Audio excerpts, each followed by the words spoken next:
Hey, I'm Alex and I'm on the immigration team at Queen City Law. Today we're going to go over some of the most commonly asked questions in regards to hiring offshore workers.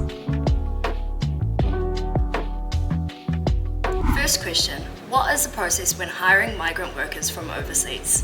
The first step is the employer accreditation.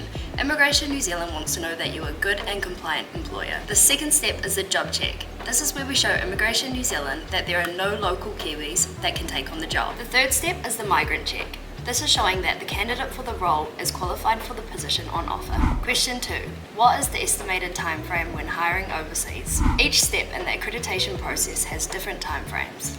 The employer accreditation usually takes 5 to 10 working days. Before you can apply for a job check, you need to advertise the role for at least 2 weeks. Once submitted, the job check usually takes 5 days. Migrant visa applications usually take 3 to 10 working days, dependent on the applicant and if any discrepancies were to arise. From the initial recruitment phase until onboarding, employers are looking at give or take 3 months for the entire process. Question 3. What are the costs associated when hiring migrant workers? For each process, there is an Immigration New Zealand application fee. For the employer accreditation application, it is $740 for the standard accreditation and $1,220 for high volume accreditation. The job check application fee costs $610 and the accredited employer work visa application costs $750. Question 4. How much do I have to pay the worker? The current median wage is $29.66. However, the government sector agreement roles allow for some employment roles to pay below the median wage, which is $28.18. Question 5. Why hire from overseas? Reasons why your company may want to hire from overseas are things such as the competitive rates, the work ethic, lack of talent pool in New Zealand, and also provide certainty for your business. Question 6. How do I hire someone who already holds a work visa? You have 2 options. The first option is a variation of conditions application. The second option is an entirely new accredited employer work visa.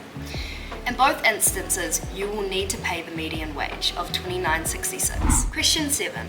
What costs can you pass on to the migrant worker? As the employer, you cannot pass on the job check or accreditation costs. However, unless you are hiring directly from the Philippines through an agency, flights and work visa processing costs can be passed on to the candidate. Question 8. Can the migrant worker work in multiple locations around New Zealand? An accredited employer work visa can be granted to allow the holder to work in multiple locations or multiple projects if this is clearly set out in the employment agreement that was approved as part of the job check application for that specific role. The conditions of employment offered to the migrant must match the job description and the employment agreement that was approved by Immigration New Zealand. Question 9. Can they bring their family with them? The first requirement for sponsoring your partner or child is having a suitable visa. If you hold an accredited employer work visa, you can support a work visa for your partner if you are paid the median wage or above, a visitor or student visa for dependent children as long as you meet the income requirement, which is currently $43,322.76.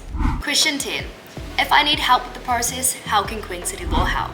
For our clients, we manage the entire process to make it as seamless as possible. The procedure for applying for a visa is complex and it is rife with potential pitfalls. We provide end-to-end services enabling you to find the migrant workers your organisation needs, while ensuring you meet the Immigration New Zealand requirements. Thank you for watching. My contact details are below. If this has sparked any interest, please don't hesitate to get in touch.